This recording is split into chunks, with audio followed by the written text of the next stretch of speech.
Good morning. Welcome to Coffee and Cosmos with Robin. My name is Robin Fritz, and I am really thrilled to be here today with you. So today I want to talk about what if energy was sentient? What would that mean to us, and how would we work with that concept? We're also going to do a guided meditation with the crystal Fallon. I have a wonderful crystal of the week to share with you. And I am going to take two people who would like to volunteer for quick readings to type in a very specific question that you'd like me to look at intuitively for you. So with that, let's get started. So welcome again to Coffee and Cosmos with Robin. My name is Robin Fritz. I'm an intuitive and spiritual consultant and a certified past life regression specialist based in Seattle, Washington. And I work worldwide via Skype and email and telephone calls and in person with people in the Seattle area. So today I want to talk about the concept of energy being sentient, what that would mean to us, and how that would play out in our lives. I'm going to give you a real story to show you how I became aware of this fact. But first, let's start, as we do each week, with a guided meditation with the crystal Fallon. Fallon is a citrine Lemurian quartz, and I'm just going to rotate it here so you can see him. Lemurian quartz is, as you know, a very rare form of quartz, mystical beginnings of the universe, so to speak. But as a citrine Lemurian, Fallon is even more rare. And sometimes you can see this pale yellowish cast, but it really depends upon the light in the room. And sometimes with who he's working with, Fallon will change colors and people will see things in him. So as you connect with Fallon here in this time with us today on Facebook Live, let's think about what the concept of energy being sentient would mean to us. And in this quick meditation, we're going to clear out all the cares of the day so that you can just take this time to be in community here in this place that the Om Times creators have made for us. So take your attention to the top of your head. And imagine you're going to connect with Fallon in the way your energy and your intuition works most strongly. So seeing, hearing, feeling, or knowing, a combination of those, fine.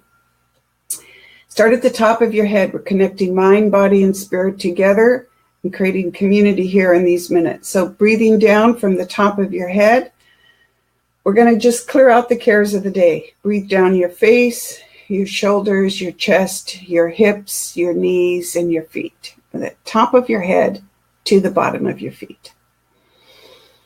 And just feel your body clearing out, that whoosh of energy going through you. That's you participating in clearing yourself energetically. Amazing, isn't it?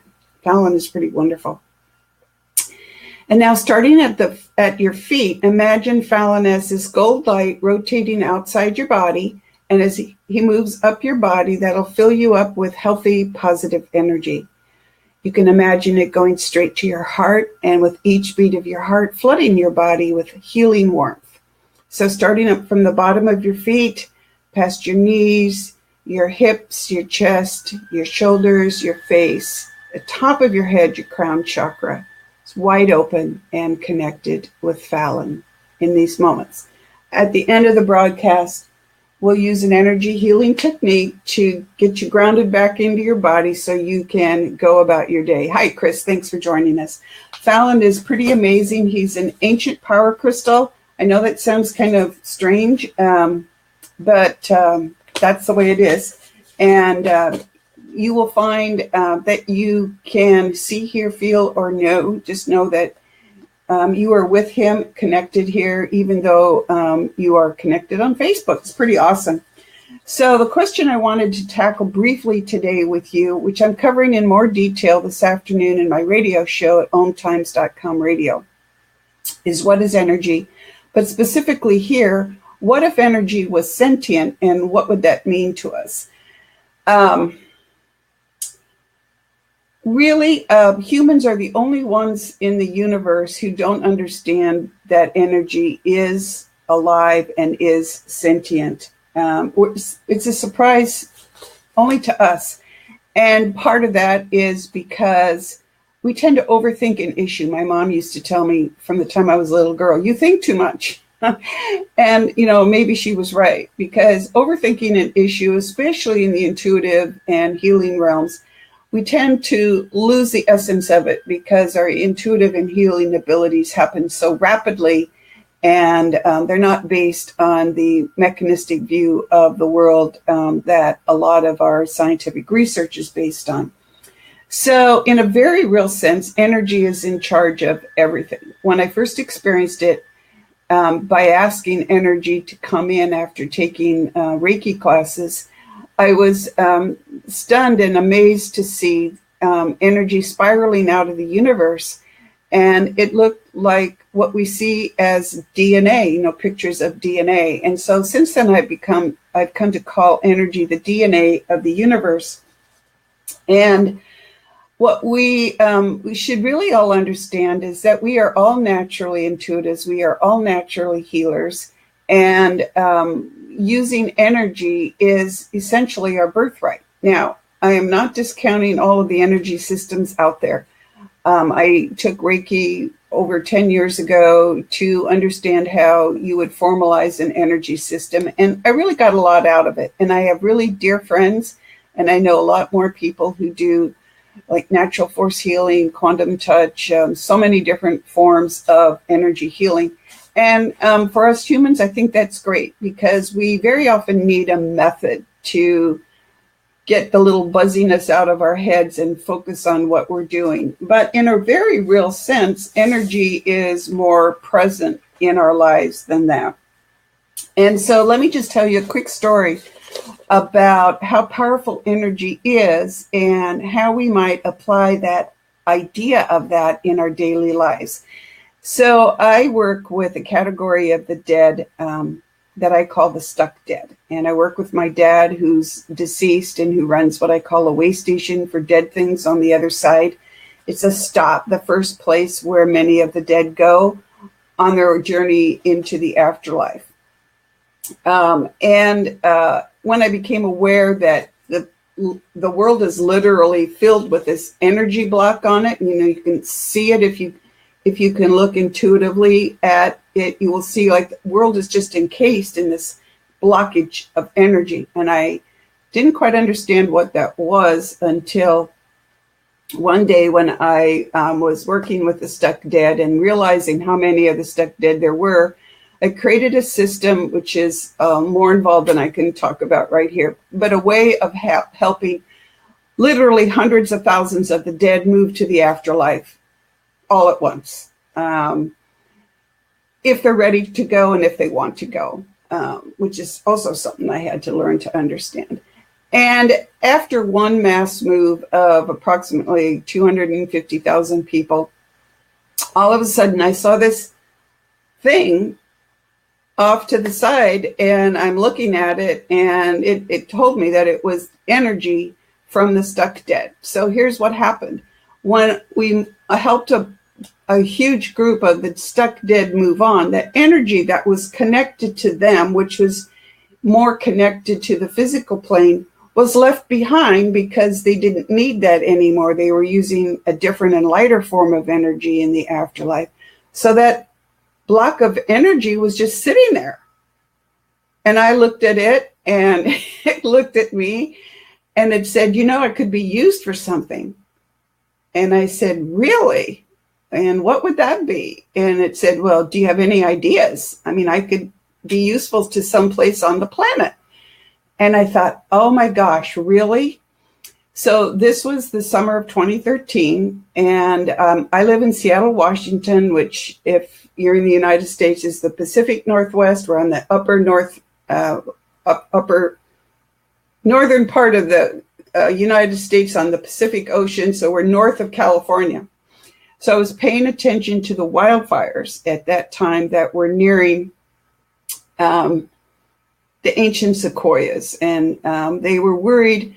Scientists and ecologists and everyone was worried. They were all worried that the ancient sequoias were going to be burned. And so I looked at the ancient sequoias and I said, hi, thanks for chiming in here, Carl. I said, hey, ancient sequoias, would you like to work with some energy? Would you like some help in what you're trying to do here to protect yourself from the wildfires? Because I'd already conversed with them and I knew that they were worried about being burned up, as who wouldn't, right? And they said yes. So I said, well, let me introduce you to something. And so I introduced the energy block, the freed up energy block, to the ancient sequoias. And I said, would you two like to work together? And they said, yes. And I said, okay, go for it.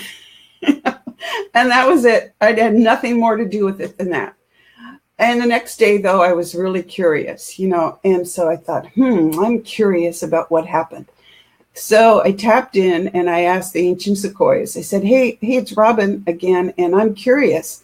How did your work with the energy block go yesterday? And they were like, it's great. And I said, what did you do with it?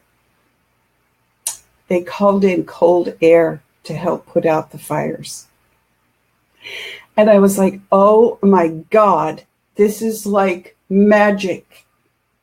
This is magic. And I had nothing to do with it. All I had to do was introduce one thing to another.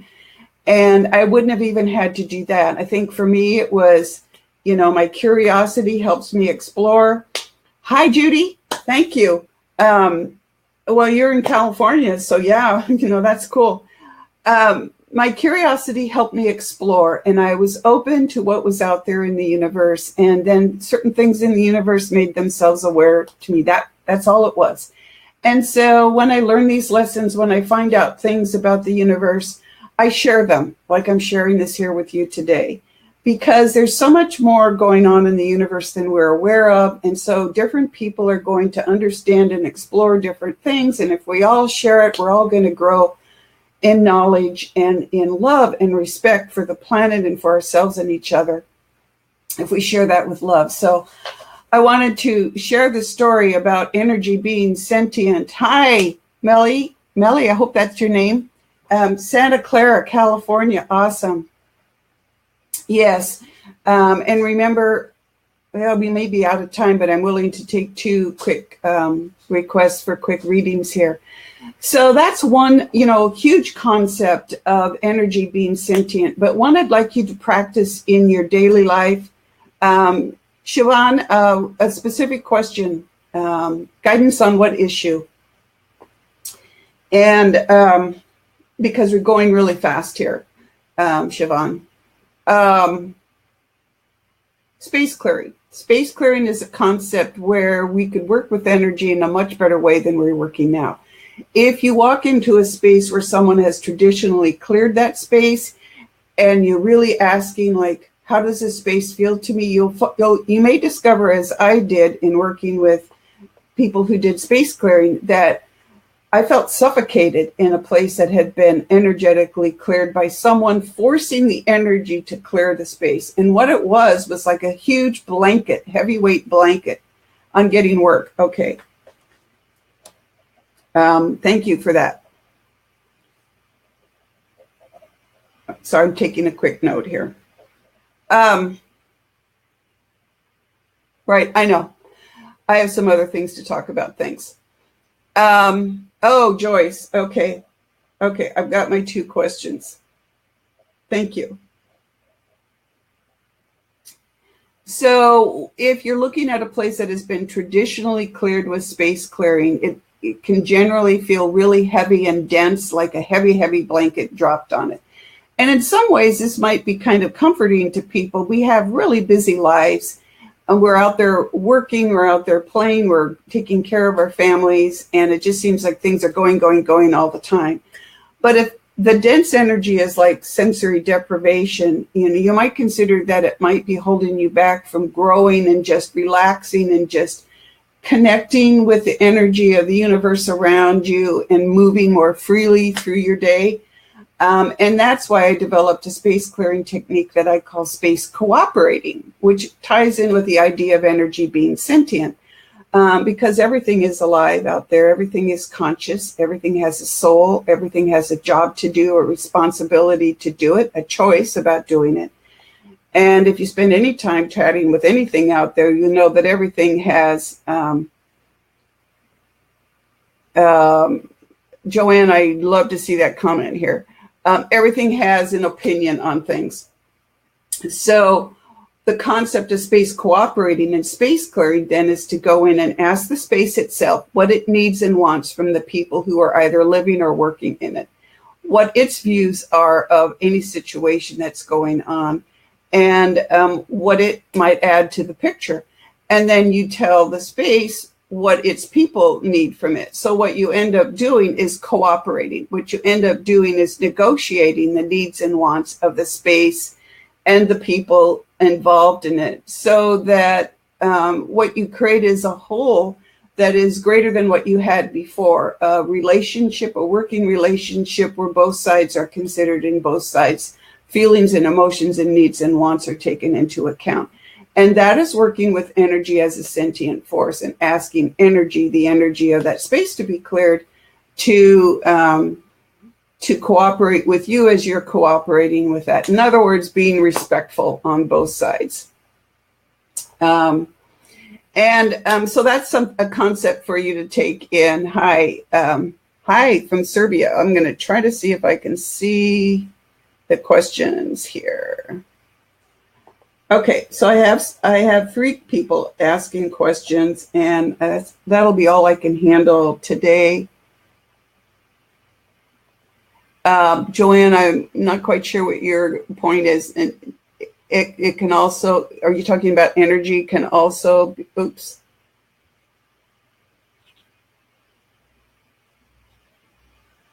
And there we go. Yes, of course, energy is carried all around. This is a pretty involved subject, and it's a subject we're going to talk about more in future Facebook Live presentations. Inviting you to join my radio show this afternoon, where I'm going to be talking more about energy being sentient and what that means in our daily lives, because we're always going about sharing bits and pieces of our energy with other people, whether you think that or not. Yes, Joanne, perfect. Yes, thank you. Thank you. Thank you so much. So it was just something to leave you with in thinking about energy. I didn't think about working with energy my entire life until I started stumbling into these things and experimenting and learning more. And there are many ways of learning how to work with energy, but the techniques that I show in the beginning and the end of each Facebook Live are great for all of us to look at. Just very simple ways of getting grounded and balanced, and at the end, holding energy and just giving us a boost in our daily lives, which is one great way of working with energy. And now, before I get to the couple of questions that I have, I also, yes, the key of asking the space itself what it needs to be cleared. I wanted to explore with you very briefly a crystal that can help you in exploring this concept of energy being sentient and how you can work with energy in your home space, in your cubicle at work, if you own a whole business, whatever work you do, of inviting the energy to support you in your personal and daily life. And that is this. This is Mookaite Jasper. And I know it's a huge slab, and I'm trying to show this to you.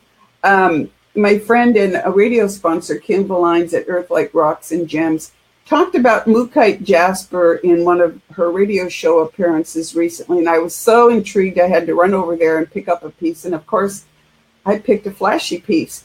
But Mookaite Jasper is really great for expanding our knowledge of the world around us. It's very grounding and protecting, right, which is good, because when you start exploring, you can tend to, do a lot of astral traveling while you're doing it. So Mookaite Jasper helps balance inner and outer spaces, but it opens us to new experiences. And for many people, the concept that energy is sentient and that you can actually have a conversation with it and invite it to support you and ask it what you need to do to use energy properly in your life.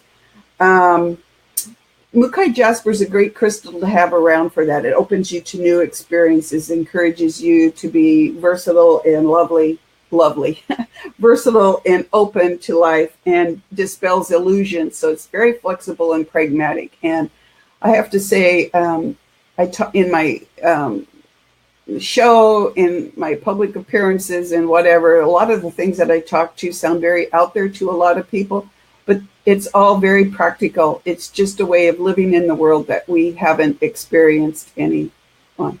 The planet is singing louder today. Well, that would be great. Awesome.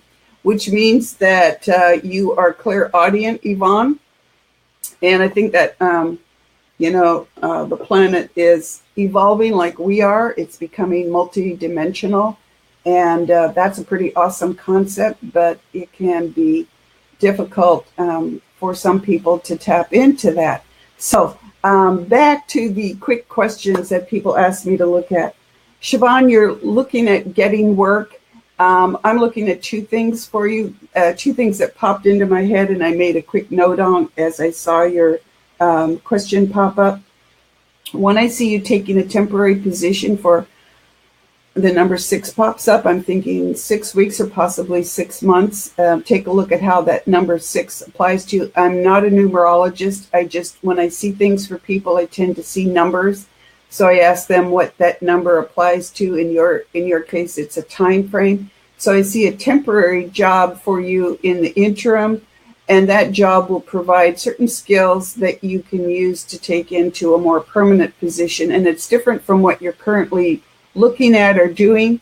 So sit down and ask energy to support you to look at a broader range of possibilities for jobs, and go ahead and take whatever you can get right now to pay your bills so that you're less panicky about that and that. Hi, Julia. Yes, hi. And you're less panicky about where you're going, because when we're worried about paying the bills, we're having a lot of problems. South Africa, I have never been there. I have clients from South Africa, and they've shown me like videos. Oh my gosh, such a beautiful country. So Siobhan, I hope that helps you. Tag me on Facebook at my Facebook page, The Practical Intuitive, Robin M. Fritz, and let me know how that works for you. Joyce, healing for cancer.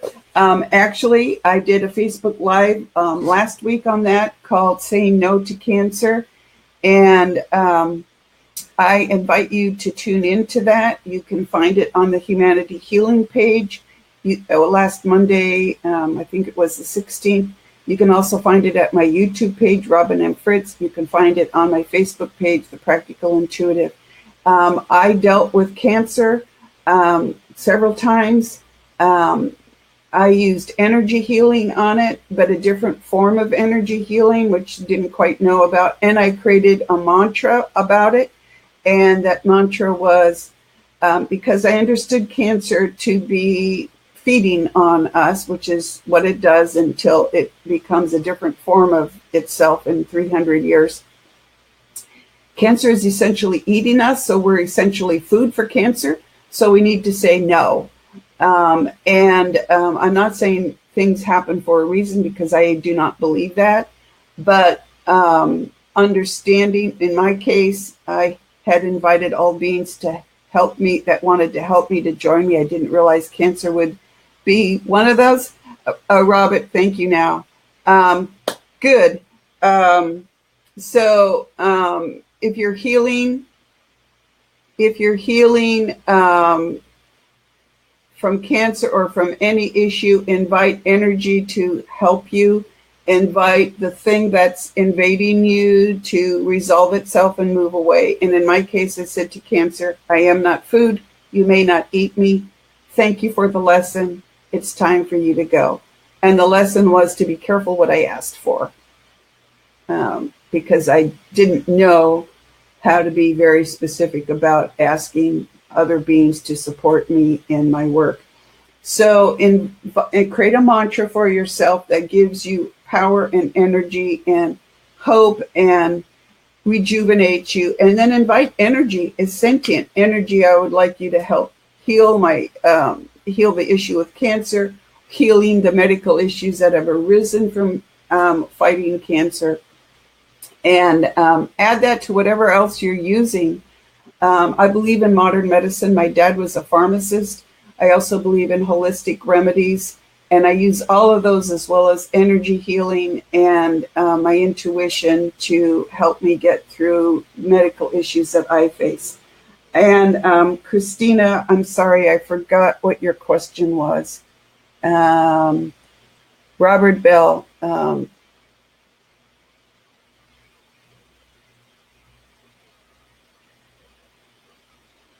Robert, I invite you to, I see what you're saying there, and I invite you, first of all, not to be scared by what other people say to you, and also what other people, intuitives tend to look at things and say, like, a red rose means this or a black dog means that, and I rather take it a step further and ask that particular being what it wants, what it is, and what it's there for, rather than assume that somebody else's definition of that symbol is the answer.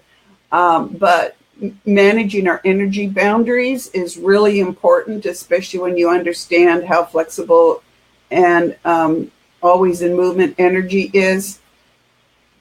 And so I have a webinar series that started last week, but you're welcome to join that, and the link is there. It's a 5-part series, and it'll help you learn how to shield yourself, Robert.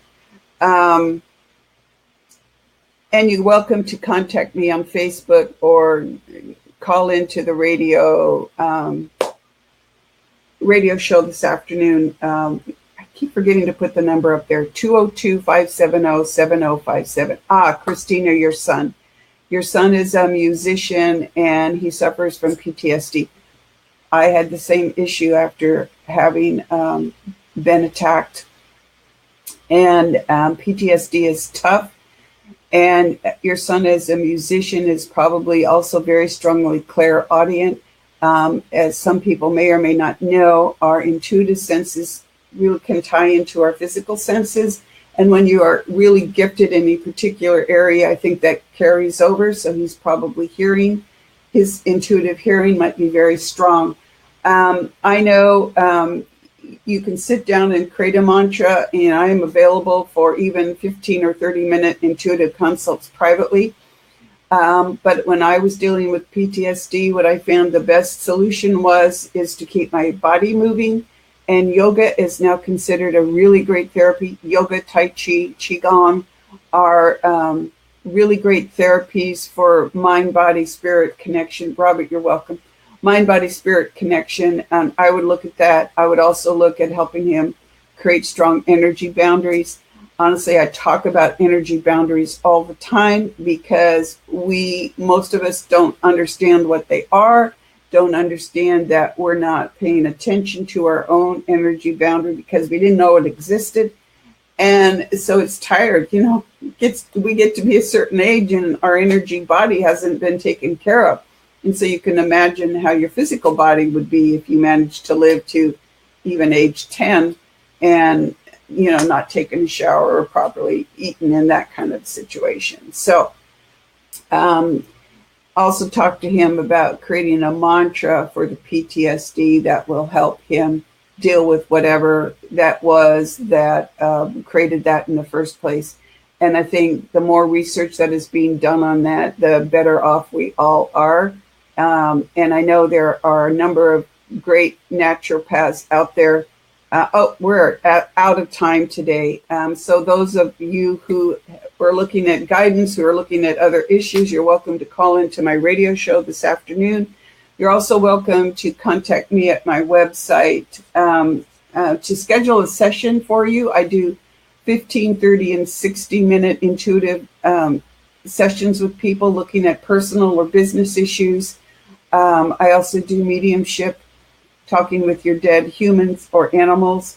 I do animal communication. I do past life and between life regression, a process I call soul progression clearing, which helps clear out the blocks, no judgment on what they are, and help fill you up with positive, healthy energy. So I thank all of you for joining me today. If there's a subject you'd like me to cover in future Facebook Lives, please let me know, because I'm here to serve you The Om Times community is here to serve you, and it is my pleasure and my great honor to be here every week with you. So contact me at my website, robinfritz.com, ROBYNFRITZ.com. Tomorrow we're on day 2 of a 5-day, which is really a 5-week series, webinar series on what our energy boundaries are, how to manage them. You are more than welcome to join that series. And you can find me at the Experts platform at Learn It Live, experts.omtimes.com/RobinFritz. The links are all there. So let's close out for today. This energy healing technique that I learned from a goddess. So you cross your hands, put your hands, you can contact me at my website, Jacinta, or 206-937-0233, or contact me at robinfritz.com, ROBYNFRITZ.com, or send me a message at the Practical Intuitive Robin M. Fritz Facebook page. Thank you for that question. So cross your hands, put your hands on your heart, breathe into the palms of your hands. And you're just reminding yourself of that we are all energy, and you're inviting energy to get you grounded and balanced back into your body, closing down that crown chakra that was helping you connect with Fallon. Breathe into the palms of your hands. Just feel that air on your palms, reminding you that energy is real. And then put your palms back on your heart. It just grounds you back into your body. Thank you all for joining me today. It was a great pleasure as always. I am so honored and so thrilled to be here with you. So thank you and take care, and we will see you next week.